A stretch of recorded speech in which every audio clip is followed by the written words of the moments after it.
After preparing the journal entries, जो हमने chronological order में जर्नल एंट्रीज बनाई हैं, उनको बनाने के बाद हमें सारे ट्रांजैक्शंस को अलग अलग हेड वाइज सेपरेट करना होगा। फॉर एग्जांपल, जैसे हम लाइब्रेरी में करते हैं कि आपको सारी बुक्स एक जगह पर मिलेंगी, मैथ्स की, इंग्लिश की एक जगह पर, हिंदी की एक जगह पर, इसी तरह से सेपरेट करना पड़ेगा। इसीलिए जो सेकंड स्टेप ऑफ अकाउंटिंग का प्रोसेस है वो होता है ledger posting. Ledger posting is also known as classification of accounts. तो अब जर्नल एंट्री बनाने के बाद, क्योंकि हम जब जर्नल एंट्री बनाते हैं तो जर्नल एंट्री क्रोनोलॉजिकल ऑर्डर में तो बन रही है, लेकिन हम ये पता नहीं कर पाते हैं कि कौन से अकाउंट पर हमने अभी तक कितना पैसा खर्च किया या किससे हमें कितना रिसीव हुआ। तो इन सारी चीज़ों की जानकारी के लिए हमें क्या करना पड़ेगा, हेड वाइज सारे अकाउंट सेपरेटली मेंटेन करने होंगे। और जो सेपरेटली अकाउंट्स मेंटेन किए जाते हैं उस प्रोसेस को हम बोलते हैं ledger posting. Ledger may be defined as book which contains in a summarized and classified form a permanent record of transactions, in which we can record all the transactions permanently in separate ledger accounts. अलग अलग account open करके head wise, जैसे purchase का account अलग होगा, sales का अलग होगा, लेकिन इसमें क्या होना है कि जितनी भी एंट्रीज हैं वो सारी एंट्रीज इस अकाउंट से रिलेटेड एक जगह पर आएंगी, इसलिए वो समराइज्ड और क्लासिफाइड फॉर्म कहलाता है। ठीक है, तो ये हो गया आपका ledger posting.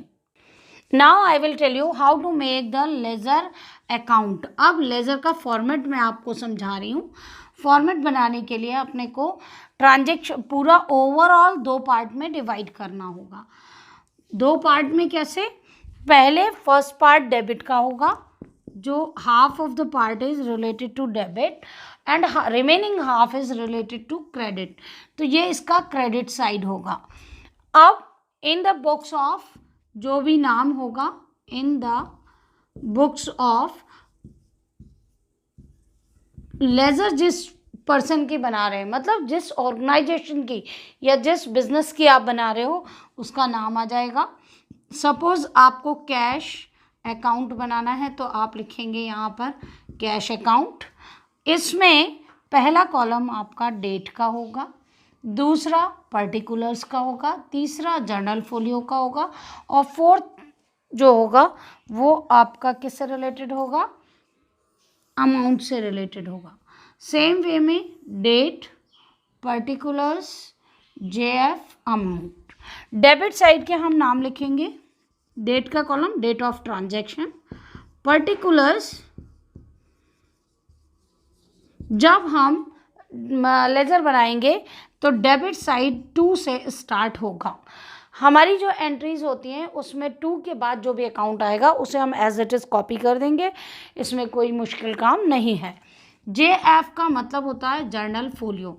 Journal folio journal के पेज नंबर को इंडिकेट करता है, यानी आप जर्नल के किस पेज नंबर से इस ट्रांजैक्शन को लेकर आए हैं वो आपको यहाँ पर लिखना होगा। बेसिकली आपके क्वेश्चंस में जर्नल फोलियो का नंबर नहीं दिया होता है, लेकिन रियल लाइफ में इसकी इम्पोर्टेंस होती है। और यहाँ पर आ जाएगा अमाउंट इन रुपीज़। फिर से क्रेडिट साइड पर अगर अपन आ जाते हैं, मैं इसे डबल लाइन से इंडिकेट कर रही हूँ कि ये फर्स्ट 4 डेबिट के हैं और ये नेक्स्ट 4 क्रेडिट साइड के कॉलम्स हैं।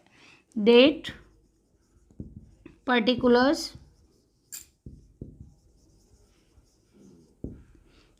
जेएफ और अमाउंट इन रुपीज़। ठीक है, अब इसमें जो हमारा ट्रांजैक्शन होगा वो यहाँ पर बाय करके दिया जाएगा। यहाँ हम सबसे पहले 2000 सपोज 20 ले लिया हमने, तो हम सबसे पहले उसकी ईयर लिख देंगे और उसके बाद मंथ वाइज डेट और मंथ यहाँ पर लिखा जाएगा। ठीक है, ये आपका फॉर्मेट हो गया। Now I will tell you how to make the ledger posting from the journal entries. उसके लिए मैं आपको कुछ जर्नल एंट्रीज एग्जाम्पल के तौर पर बताऊंगी और उसकी पोस्टिंग किस तरह से करनी है वो समझाऊंगी। अभी मैंने आपको जर्नल से लेज़र बनाना सिखाया और यही प्रोसेस आपका लेज़र पोस्टिंग कहलाता है। पोस्टिंग का आगे मैं आपको अभी समझा रही हूँ। लेज़र जो होती है वो बुक्स ऑफ फाइनल एंट्री कहलाता है, क्योंकि जर्नल प्राइमरी बुक है, ये फाइनल एंट्री है, इसमें हम जो ट्रांजैक्शन कर रहे हैं वो हेडवाइज कर रहे हैं। ये मास्टर रिकॉर्ड होगा, क्योंकि जो भी हम अकाउंट बना रहे हैं वो इंडिविजुअल अकाउंट की पूरी डिटेल आपको एक पर्टिकुलर हेड में मिल जाएगी। दूसरी चीज़, जो हम लेज़र पोस्टिंग करते हैं, इसके ये जो बनाई जाएगी वो जर्नल के बेसिस पर बनाई जाएगी। आप ऐसा नहीं कर सकते कि डायरेक्ट ट्रांजैक्शन लेकर उससे आपने लेज़र पोस्टिंग कर दिया, ये पॉसिबल नहीं है। इसके लिए आपको पहले जर्नल बनाना ज़रूरी है। जो भी बैलेंसेस होंगे, जितने भी अकाउंट्स हैं, उन अकाउंट्स के करंट बैलेंसेस आपको लेज़र से ही मिल सकते हैं। लेज़र जब हम बनाएंगे तो पर्टिकुलर अकाउंट का जो बैलेंस हम निकालेंगे, जो मैंने आपको लेज़र पोस्टिंग करते समय अभी बताया था कि बैलेंसिंग किस तरह की जाती है, तो इससे हमें हर अकाउंट का बैलेंस पता चल जाता है। आफ्टर मेकिंग द लेज़र के बेसिस पर हम ट्रायल बैलेंस बना सकते हैं और ट्रायल बैलेंस के बेसिस पर हम फाइनल अकाउंट बना सकते हैं, जो कि मैं आपको अकाउंटिंग प्रोसेस में बता चुकी हूँ। जब मैंने फर्स्ट चैप्टर थ्योरेटिकल पार्ट पढ़ाया था जर्नल का, फर्स्ट चैप्टर जब पढ़ाया है तो उसमें मैंने बताया है कि व्हाट इज़ अकाउंटिंग प्रोसेस। तो अकाउंटिंग प्रोसेस के बेसिस पर आप इसे समझ सकते हैं। Next is summarised form of transaction. क्योंकि सारे ट्रांजैक्शन एक ही जगह पर लिखे गए हैं, एक हेड से रिलेटेड सारे ट्रांजैक्शन हैं, इसलिए वो समराइज्ड फॉर्म में होते हैं। या तो हम टू में करके लिख रहे हैं या बाय में लिख रहे हैं, या पैसा आ रहा है या जा रहा है। जैसे कैश अकाउंट जो हमने बनाया था, उसकी जितनी इनकम थी वो डेबिट साइड में थी और जितने एक्सपेंसेस थे वो बाय साइड में थे। तो हम समझ सकते हैं कि कैश में जो इनकम होगी वो टू में आएगी और जो पेमेंट्स होंगे वो बाय में आएंगे, तो समराइज्ड फॉर्म में मिल जाता है। यूटिलिटी क्या है लेज़र की?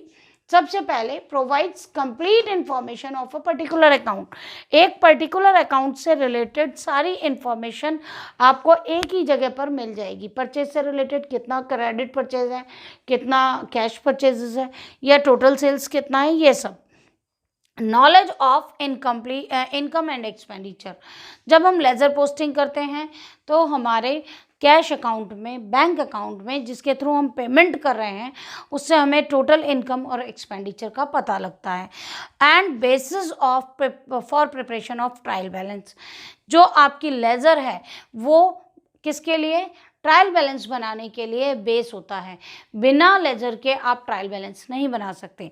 जैसे बिना जर्नल के, क्योंकि अकाउंटिंग प्रोसेस में मैंने आपको क्या बताया था, जर्नल से लेज़र, लेज़र से ट्रायल बैलेंस। उसी तरह से क्या होगा कि जब तक आपकी जर्नल नहीं होगी तो आप लेज़र नहीं बना पाएंगे, और लेज़र तैयार नहीं होगी तो आप ट्रायल बैलेंस नहीं बना सकते। Now come to the last point, posting. The process of transferring the information contained in a journal to the ledger is called posting।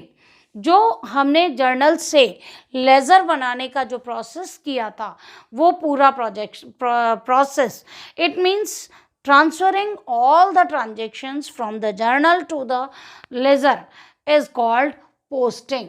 तो इसे हम पोस्टिंग या लेज़र पोस्टिंग भी कह सकते हैं। Now your chapter is finished. Ledger posting वाला पूरा पार्ट कंप्लीट हो चुका है। Now we will start with the journal entries. हम कुछ एंट्रीज ले लेंगे और उन एंट्रीज की लेज़र पोस्टिंग कैसे करनी है ये मैं आपको समझा दूंगी।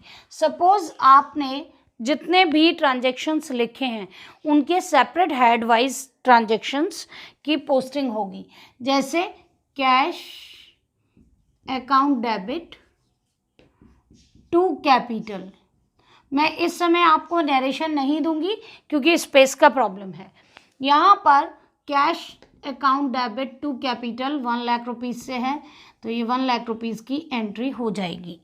उसके बाद सेकेंड ट्रांजैक्शन है purchases account debit to cash account and to Ajay's account या टू अजय। इस केस में आपका 30,000 कैश है और 20,000 अजय है, 50,000 का टोटल कैश हो गया। ठीक है। Third transaction, Devesh debit,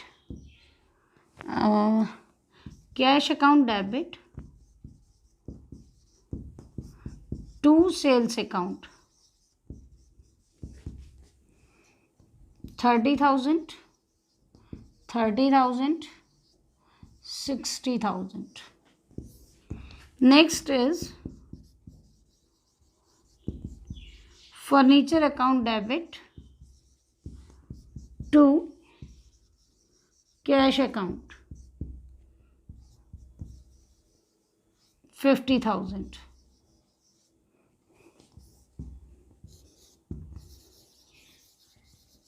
Salary account debit to cash account 5,000 rupees.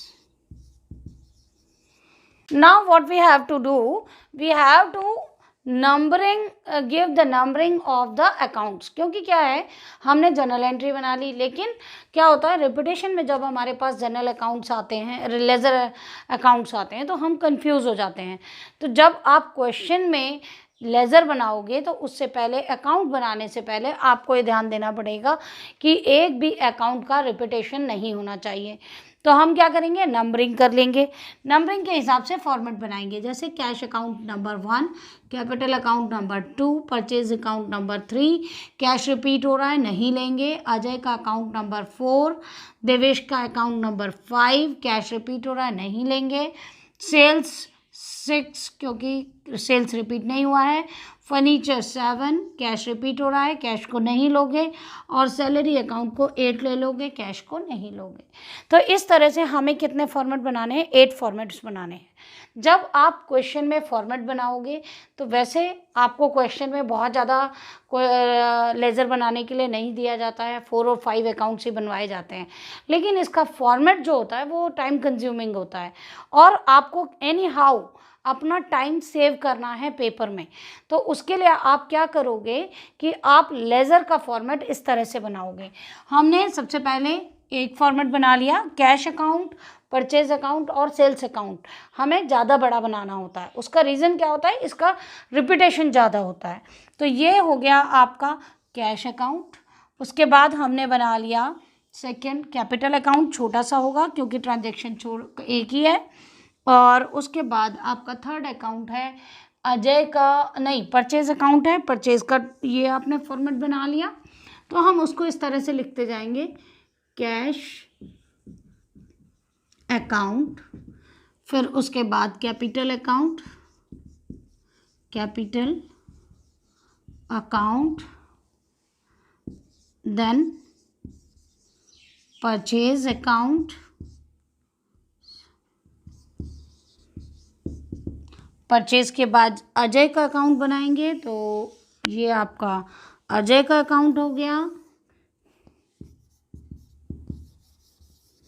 अजय's account.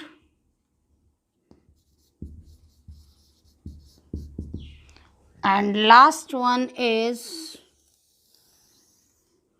Ajay के बाद आपका देवेश का अकाउंट बन जाएगा। मैं सेल्स ले लेती हूँ, सेल्स पहले बनवा देती हूँ, सेल्स अकाउंट, राइट। अब जो फॉर्मेट बनाना है वो इस तरह से बनाएंगे हम, ताकि हमारे फॉर्मेट में कोई कमी ना आए।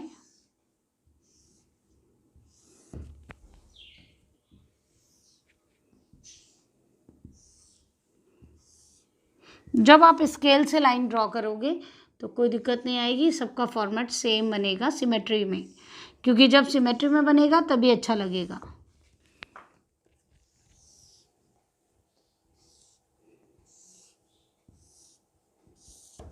यहाँ हम इनके हेड लिख देंगे, date, particulars, JF, amount in rupees, फिर से date, particulars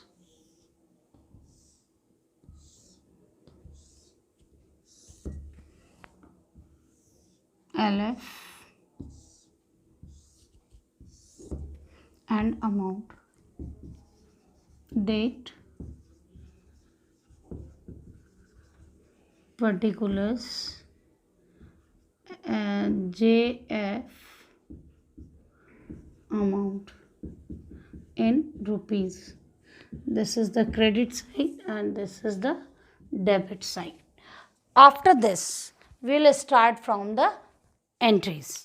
cash double entry है या डबल एंट्री सिस्टम में एक अकाउंट डेबिट और दूसरा क्रेडिट होगा. कैश अकाउंट में हम लिखेंगे टू कैपिटल और कैपिटल अकाउंट में लिखेंगे बाय कैश. तो सबसे पहले कैश अकाउंट में हम लिखते हैं to capital account 1 lakh rupees और कैपिटल अकाउंट में by cash account 1 lakh rupees. Right, ये आपका मान लीजिए जनवरी है. नंबरिंग को मैं यहाँ पर डेट बदल देती हूँ. जनवरी 1 2 3 4 5 और 2019 है. तो हम यहाँ पर लिखेंगे 2019 जनवरी 1.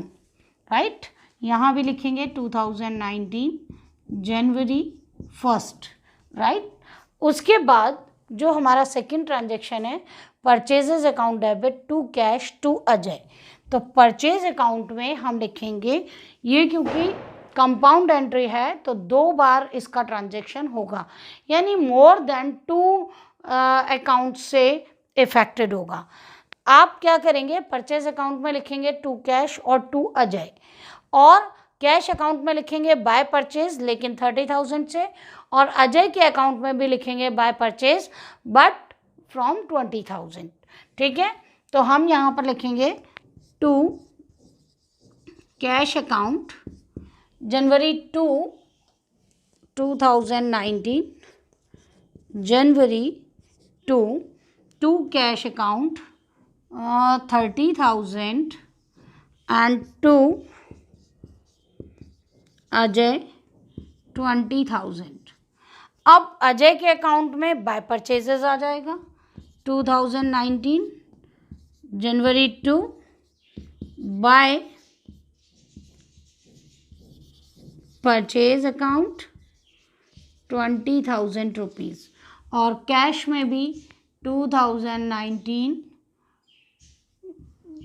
जनवरी 2 बाय परचेज अकाउंट 30,000. Right?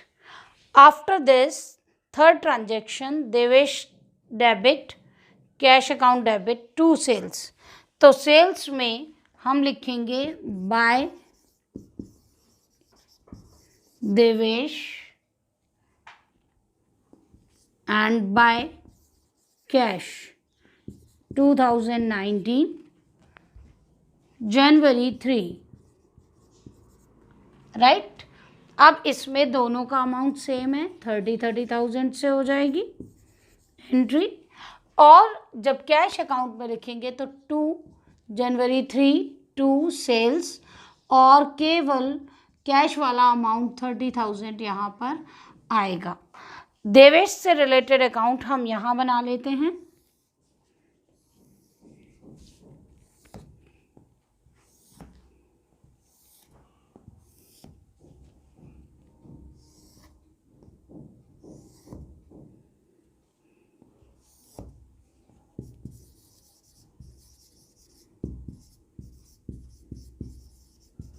और देवेश के अकाउंट में हम लिखेंगे to sales account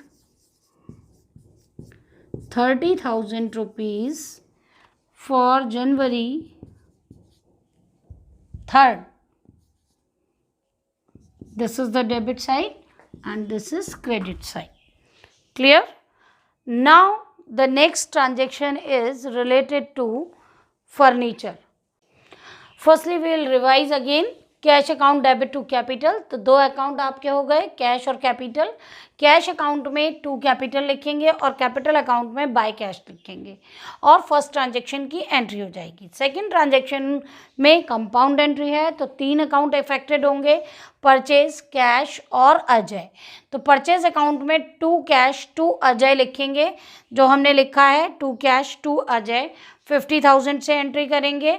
cash account में बाय परचेजेस 30,000 से होगा और अजय में बाय परचेजेस 20,000 से होगा। देवेश के अकाउंट में, क्योंकि अभी हमने देवेश का अकाउंट बनाया हुआ है, देवेश में टू सेल्स 60,000 से नहीं करके 30,000 से करेंगे, क्योंकि क्रेडिट सेल 30,000 का है। और कैश में टू सेल्स 30,000 से करेंगे, क्योंकि कैश सेल्स भी 30,000 का है। और सेल्स अकाउंट में बाय देवेश और बाय कैश करेंगे 30,000 से। अभी हमारे पास स्पेस कम है, इसलिए मैं इनिशियल लेवल की एंट्रीज को इरेज कर दूंगी और ये रब करने के बाद मैं आपको इस जगह पर बाकी के अकाउंट्स बनाकर दिखाती हूँ। Now as per the fourth entry, January 4 furniture account debit to cash. तो कैश अकाउंट में हम करेंगे 4 जनवरी को बाय फर्नीचर। फर्नीचर की एंट्री हो जाएगी 50,000 रुपीज से। और ये कैश अकाउंट में, फर्नीचर अकाउंट में टू कैश कर देंगे, टू कैश अकाउंट 50,000 रुपीज। और अब इसका जो डेट है वो डाल देंगे 2019 जनवरी 4। नाउ फिफ्थ सैलरी अकाउंट में टू कैश अकाउंट 5,000 रुपीज 2019 जनवरी 5। और यहाँ हो जाएगा जनवरी 5 में बाय सैलरी 5,000। और इस तरह हमारे सारे ट्रांजैक्शंस जो जर्नल एंट्री में आ रहे हैं वो सारे ट्रांजैक्शंस हम इसमें लिख लेंगे। आफ्टर राइटिंग हमें क्या करना है, सारे अकाउंट्स का बैलेंसिंग करना होता है। वैसे तो कुछ अकाउंट्स जैसे सैलरी अकाउंट है ये प्रॉफिट एंड लॉस अकाउंट में जाएगा और फर्नीचर अकाउंट है उसका बैलेंस रहेगा, क्योंकि वो बैलेंस शीट में शो करना है। मैं आपको अभी वो चीज़ नहीं समझाऊंगी, क्योंकि अभी फाइनल अकाउंट का पार्ट नहीं आया है। अभी मैं आपको केवल इनका बैलेंस निकालना सिखाऊंगी, जिसके बेसिस पर हम ट्रायल बैलेंस बनाएंगे। तो सबसे पहले हम इनके टोटलिंग करके बैलेंसिंग करते हैं। तो टोटलिंग करके बैलेंसिंग आप कैसे करेंगे, ये देखो, यहाँ हो गया 85,000 और इस साइड हो गया 1,30,000। सबसे पहले हम इसका टोटल करेंगे। टोटल जो होगा हमारा, एक मिनट, यहाँ पर 1,30,000। जब भी आप टोटल करेंगे तो डबल लाइन करेंगे। 1,30,000 में से ये आपने माइनस किया तो आपका कितना आ गया, by end of the month लिखेंगे, इसलिए 31 जनवरी आप यहाँ लिखेंगे बाय बैलेंस CD, जो कि क्लोजिंग बैलेंस को बताता है। बाय बैलेंस CD में आप यहाँ 45,000 कर दोगे और 45,000 करने के बाद इसका टोटल लगा दोगे 1,30,000। और ये जो बैलेंस है आपका, यही बैलेंस नेक्स्ट मंथ के लिए यहाँ पर आ जाएगा। तो आप 1 फरवरी को ये बैलेंस टू बैलेंस BD कर दोगे। जैसे बैंक में होता है ना कि जो अमाउंट हमारा इस मंथ का बैलेंस होगा उसी में हमारा कैरी फॉरवर्ड होकर अगला बैलेंस भी प्लस होता चला जाता है। सेम वे में हम बैलेंस को ट्रांसफ़र करेंगे। जैसा कि मैंने आपको डेबिट और क्रेडिट के टाइम भी बताया था, जब हमने डेबिट और क्रेडिट के रूल्स पढ़े थे, उस वीडियो में मैंने बताया था कि कैश का बैलेंस या एसेट्स का बैलेंस हमेशा डेबिट होता है। आई रिपीट, सबसे पहले हम डेबिट और क्रेडिट साइड का टोटल करेंगे। डेबिट का टोटल 1,30,000 है, क्रेडिट साइड का हो रहा है 30, 80, 85। इट मीन्स 45,000 बैलेंस होगा। इट मीन्स हमने क्या किया, 1,30,000 में से इस साइड का, क्रेडिट साइड का टोटल जो यहाँ तक का आया है वो माइनस किया और बैलेंसिंग फिगर हमने 45,000 निकाल दिया। इससे हमारा क्या होगा कि जो बैलेंस हमने एंड ऑफ दिस मंथ रखा है वो नेक्स्ट मंथ में आ जाएगा। जैसा कि मैंने उस लिंक, मैं आपको एक लिंक शेयर करूंगी अकाउंट्स के डेबिट और क्रेडिट वाले रूल्स का, जिसमें मैंने बताया हुआ है कि ये जो बैलेंसेस होते हैं एसेट्स के वो हमेशा डेबिट होते हैं। तो कैश का बैलेंस हमेशा डेबिट होगा। Debit in the sense debit side का टोटल हमेशा ज़्यादा होगा। तो ये आपने बैलेंस निकाल लिया। कैपिटल के केस में आप कैपिटल का टोटल कर दो। अगर एडिशनल कैपिटल नहीं है तो सेम यही चलेगी, टू बैलेंस CD, और ये होगा आपका 31 जनवरी को 1 लाख रुपीज़, और इसका आप टोटल कर देंगे। और फिर से 1 फरवरी को आप लिखेंगे बाय बैलेंस CD, और वो होगा 1 लाख रुपीज़, जो कि ऑलरेडी बताया हुआ है as per your previous video कि कैपिटल का बैलेंस हमेशा क्रेडिट होता है। आफ्टर दिस अजय का 50,000 टोटल बन रहा है, जो कि हमें परचेज का 50,000 टोटल है। हम कर देंगे यहाँ पर बाय बैलेंस CD 50,000, और 50,000 हम टोटल कर देंगे। ये होगा आपका 31 जनवरी को, और जो नए मंथ के लिए होगा February 1 पर हम इसे कर देंगे to balance BD। As I already told you that purchase has a debit balance. Now purchase Ajay के अकाउंट का बैलेंस होगा 20,000, टोटल कर देंगे अपन यहाँ पर टू बैलेंस CD 20,000। ये अजय हमारे क्या हैं, क्रेडिटर हैं, क्योंकि हमने इनसे गुड्स परचेज किया है। तो क्रेडिटर्स हमेशा लायबिलिटी होते हैं, उनका हमेशा बैलेंस क्रेडिट आएगा।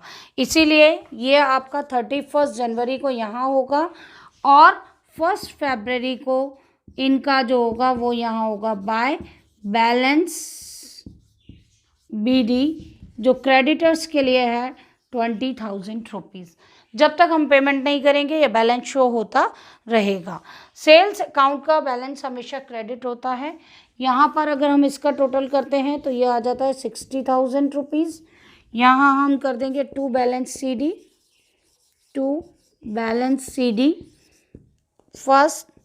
31 जनवरी 60,000 रुपीज़। 60,000 का आप टोटल लगा देंगे, और ओपनिंग बैलेंस जो होगा वो वापस 1 फरवरी को क्रेडिट साइड में आ जाएगा। 1 फरवरी को आपका आ जाएगा by balance BD 60,000। As I already told you sales as a credit balance. उसके बाद आपका आ जाता है फर्नीचर अकाउंट में टू बैलेंस BD दिया और टू कैश दिया हुआ है, टोटल कर देंगे 50,000 रुपीज़, और यहाँ लिखेंगे 31 जनवरी को by balance CD। It means carried down में आपका 50,000 इधर आ जाएगा, टोटल कर लेंगे 50,000। और क्योंकि एसेट्स है तो ओपनिंग बैलेंस हमेशा क्या होगा, डेबिट होगा। To balance BD 50,000। Similarly for cash as per nominal account, salary का अकाउंट एक्सपेंस है तो डेबिट होगा। हम यहाँ पर इसका टोटल करेंगे बाय बैलेंस CD 5,000 रुपीज़ 31 जनवरी, और यहाँ हो जाएगा 1 फरवरी को टू बैलेंस BD 5,000 रुपीज़।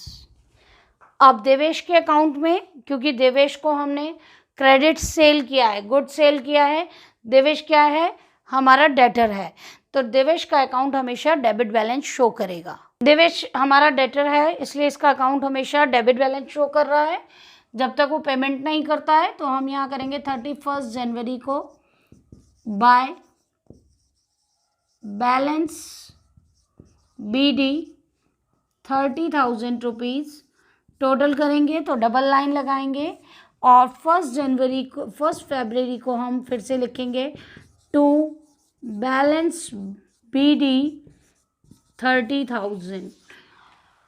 यहाँ पर मैंने आपके अकाउंट्स को प्रॉफिट एंड लॉस या ट्रेडिंग अकाउंट में ट्रांसफ़र नहीं किया है, जैसा कि परचेज अकाउंट ट्रांसफ़र हो सकता है ट्रेडिंग अकाउंट में, सैलरी अकाउंट जा सकता है प्रॉफिट एंड लॉस में। तो वो इसलिए नहीं किया है क्योंकि हम यहाँ से जो बैलेंसेस हैं उनसे हम डायरेक्ट ट्रायल बैलेंस बना सकते हैं। आप लोगों को प्रोजेक्ट बनाने होते हैं। प्रोजेक्ट में क्या होता है, हम जर्नल एंट्री करते हैं, जर्नल से लेज़र पोस्टिंग करते हैं, लेज़र से उसी से ट्रायल बैलेंस बनाते हैं। तो ये प्रोसेस तभी हो पाएगा जब हम ये बैलेंसिंग करेंगे। अगर हम बैलेंस नहीं निकालेंगे, हम बैलेंसेस को डायरेक्ट ट्रेडिंग में ट्रांसफ़र कर देंगे तो वो आपका ट्रायल बैलेंस नहीं बन पाएगा। तो इस तरह से आपको ये चीज़ अच्छे से समझ में आ गई होगी कि किस तरह हम प्राइमरी बुक से हम फाइनल रिकॉर्ड के लिए लेज़र में किस तरह से ट्रांसफ़र कर सकते हैं। अब इसके बाद जो भी पोस्टिंग का मेथड है वो मैं आपको समझा चुकी हूँ। ये जो हमने सारे अकाउंट्स में लिखा है या अकाउंट्स में जो एंट्रीज़ की हैं, इस पूरे प्रोसेस को लेज़र पोस्टिंग कहते हैं। और जो बुक है जिसमें कि ये सारे अकाउंट्स मेंटेन किए जाते हैं, उस बुक को हम क्या बोलते हैं, लेज़र बोलते हैं। बोर्ड का स्पेस कम होने की वजह से थोड़ा कंजेस्टेड हो जाता है। आप लोग इस चीज़ पर ध्यान रखिए, क्योंकि जो चीज़ मैं आपको एक्सप्लेन कर रही हूँ, बोर्ड पर लिख रही हूँ, वैसे के वैसे मैं उस चीज़ को रिपीट भी करती हूँ। तो आप लोग दोनों चीज़ों पर ध्यान रखें, थोड़ा सा फोकस रखें कि जिस समय मैं लिख रही हूँ उस समय जो मैं बोल रही हूँ उस चीज़ पर ज़्यादा ध्यान दें।